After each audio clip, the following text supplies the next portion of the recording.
아기 수첩. 먼저 태원 시 받게 되는 아기 수첩에 대해 설명드리겠습니다.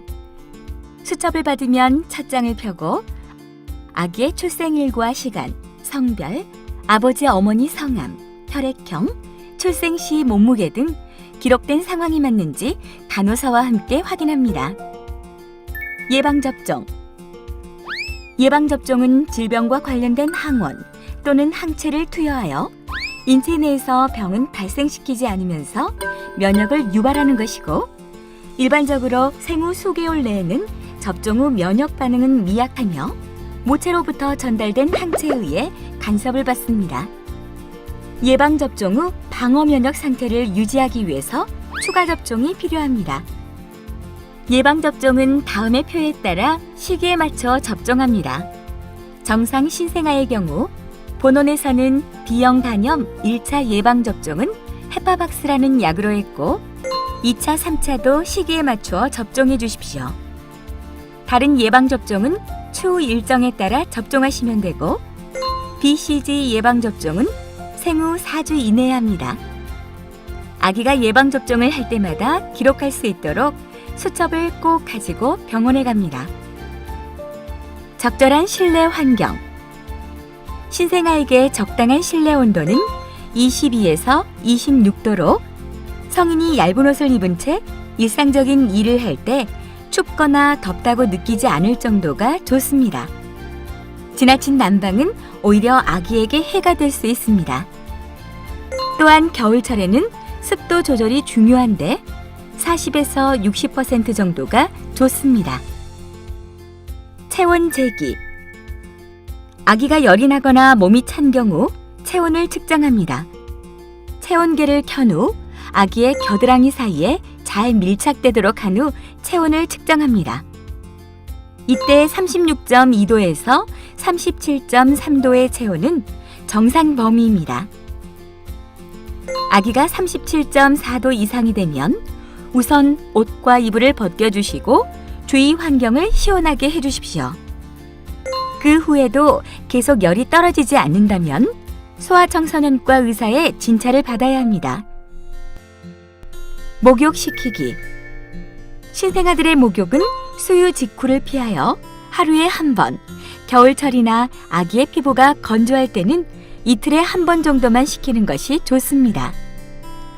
목욕 시 실내 온도는 24에서 27도가 적당하며 엄마의 팔꿈치를 물에 넣어 따뜻하다고 느끼는 38에서 40도 정도의 따뜻한 물로 5에서 10분 이내에 시행합니다. 한쪽 손으로 아기의 목과 등을 받치고 반대편 손으로 아기 엉덩이를 받친 후 욕조에 아기의 엉덩이를 먼저 내려놓습니다.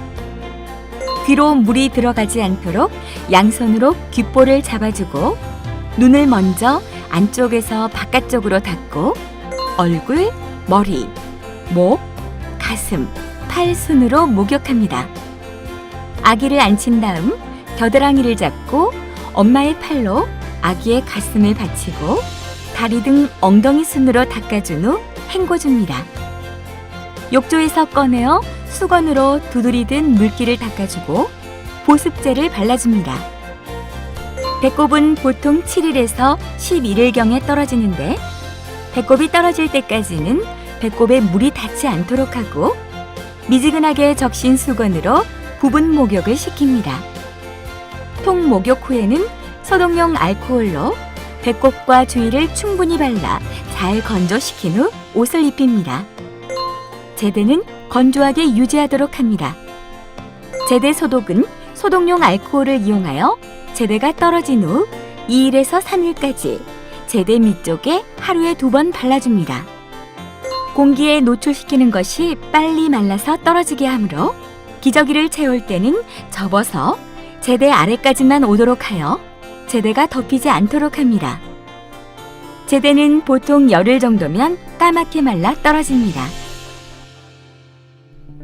제대 관리 시 주의해야 할 경우 배꼽에서 다량의 진물이 계속 나고 고름이 묻어나오며 냄새가 날 때, 배꼽에서 살이 자라 덩어리가 생길 때, 배꼽 주위가 빨갛게 되거나 고름이 나올 때, 생후 2주가 지나도 제대가 떨어지지 않을 때는 소아과 의사와 상의합니다. 올바른 수유법 1. 모유 수유. 가능한 빨리 젖을 물립니다. 젖이 돌기 전에 빨리면 모유 생산을 자극시킵니다. 신생아가 쉽게 젖을 삼킬 수 있도록 아기의 귀, 어깨 및 엉덩이가 일직선에 있게 하고 머리는 약간 뒤로 젖힌 상태에서 젖꼭지만이 아닌 검게 보이는 유륜 전체가 아기의 입에 들어가도록 하여 모유 수유합니다. 젖 먹이는 빈도는 하루 8에서 12회 정도로 아기가 배고플 때 수시로 먹입니다. 한 번의 모유 수유는 15분에서 20분 정도가 적당합니다. 모유 수유를 하는 신생아는 적어도 출생 후 12에서 14일 후에는 출생 체중을 찾아야 합니다. 2. 인공 수유. 분유는 엄마 젖을 대신하여 조제한 것으로 그 맛을 그대로 낼 수 있는 맹물에 타는 것이 가장 좋으며 물은 반드시 끓였다 식힌 물을 사용하여야 합니다. 분유를 탈 때는 정확하게 물과 분유의 총량을 맞추도록 해야 합니다. 예를 들어 총량 80cc는 물과 분유의 합입니다. 3분의 2 정도의 물에 분유를 넣어 녹인 후 물을 채워 정량을 맞춥니다. 분유의 종류에 따라 물의 양은 다를 수 있으므로 분유를 타기 전에 조제 방법을 꼭 읽도록 합니다. 젖병을 기울여 팔목 안쪽에 한두 방울 떨어뜨려 따뜻하다 느끼는 정도로 36에서 40도입니다. 적정 표준량보다는 아기가 적절히 성장하는지가 더 중요합니다. 신생아는 하루 20g에서 30g의 체중 증가가 적당합니다. 잘 큰다면 아기의 요구에 맞춰 먹이시면 됩니다. 신생아실에서는 일반적으로 우유를 3에서 4시간 간격으로 수유합니다. 아기의 소화를 돕기 위해 수유 간격은 다 먹고 난 후부터 2시간 이상의 간격이 필요합니다. 우유병은 철저히 소독하여야 하고 먹이다 남은 우유는 세균 감염의 우려가 있기 때문에 보관하지 말고 버려야 합니다. 분유를 수유할 때는 젖병을 충분히 기울여 아기가 공기를 삼키지 않도록 해야 합니다. 수유를 마치면 아기를 똑바로 세운 후 등을 쓸어주거나 가볍게 두드려 트림을 시키면서 삼킨 공기를 내보내도록 합니다. 잘 토하는 아기는 분유를 반쯤 먹였을 때 트림을 한 번 시킨 후 다시 먹입니다. 수유 후 최소한 15에서 20분은 아기를 안거나 비스듬히 기댈 수 있도록 하고 바닥에 바로 눕히지 않습니다. 한참을 쓸어주어도 트림을 하지 않을 때에 아기를 눕힐 때는 30분에서 1시간가량 목을 옆으로 돌려 눕히는 것이 안전합니다. 신생아 황달. 신생아기에는 황달이 나타나기 쉬운데 그 원인은 일시적인 간 기능의 저하와 신생아 적혈구의 생존 기간이 성인 적혈구보다 짧아 빌리루빈 생성이 많아지기 때문입니다.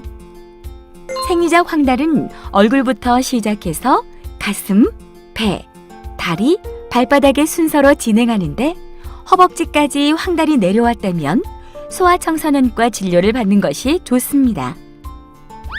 신생아 황달은 생후 3일에서 5일에 생기게 되며 보통 7일에서 10일경에는 사라집니다. 그보다 더 오래 지속되거나 황달 수치가 높을 경우 병적 황달일 수 있으므로 반드시 소아청소년과 전문의의 진료를 받아야 합니다. 엄마의 혈액형이 O형인 경우 ABO 부적합증 때문에 아기의 황달이 심해지는 경우도 있으므로 특히 유의하시길 바랍니다. 치료법으로는 광선요법 및 교환수혈 등이 있습니다. 광선요법은 아기의 피부에 특수 광선을 쬐어서 빌리루빈을 낮추는 방법이고, 교환수혈은 황달이 너무 심한 아기의 피를 정상인 피로 바꾸어 주어 황달 수치를 빨리 떨어뜨려주는 치료법으로 입원하여 시행합니다. 대소변 관찰.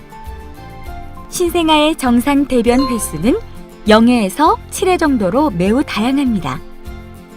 출생 후 초기에는 암녹색의 태변을 보다가 수유를 시작하면 녹갈색의 이행변을 보게 됩니다. 다시 4일에서 5일 후부터는 황갈색의 변을 보는데 모유를 먹는 아기는 분유를 먹는 아기보다 변이 무르며 자주 봅니다. 아기가 이를 10회 이상 물 같은 변을 계속 본다면 진찰을 받아야 합니다. 단 모유 수유 시 이를 10회 정도 묽은 변을 보는 것은 정상이나 설사와는 구별하여야 합니다. 신생아의 생후 첫날 소변량은 약 15ml인데 생후 10일경까지 양이 100에서 300ml로 증가되며 보통 하루 6회에서 8회 정도 소변을 봅니다. 모유 수유를 하는 경우 모유의 양이 적으면 아기가 탈수될 수 있으므로 소변량을 꼭 확인하세요. 기저귀 발진의 예방과 관리. 기저귀 발진은 기저귀를 채우는 부위의 피부가 빨갛게 변하고 심하면 피부가 벗겨지면서 짓무르기도 하는 접촉성 피부염을 말하는데 기저귀 발진을 예방하려면 젖은 기저귀는 즉시 갈아주고 엉덩이를 잘 말리는 것이 중요합니다. 기저귀 찬 부위는 깨끗이 해주어야 하는데 물로 닦을 때는 너무 심하게 비비지는 말아야 합니다.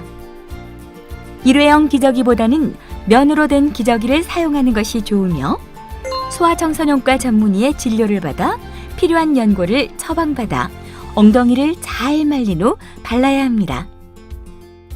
퇴원 순서와 퇴원 준비물. 엄마의 퇴원 준비가 끝나면 보호자분은 신생아실에 들려 신생아 퇴원 서류를 받은 후 1층에서 입원비 수납을 합니다. 그 다음 엄마와 함께 아기 퇴원에 필요한 겉사계, 속사계, 배냇저고리, 그리고 엄마임을 확인할 수 있는 팔찌를 가지고 신생아실로 오시면 됩니다. 조금 전 수납하신 서류는 신생아실에 다시 제출합니다. 자, 이제 아기와 함께 집으로 가실까요?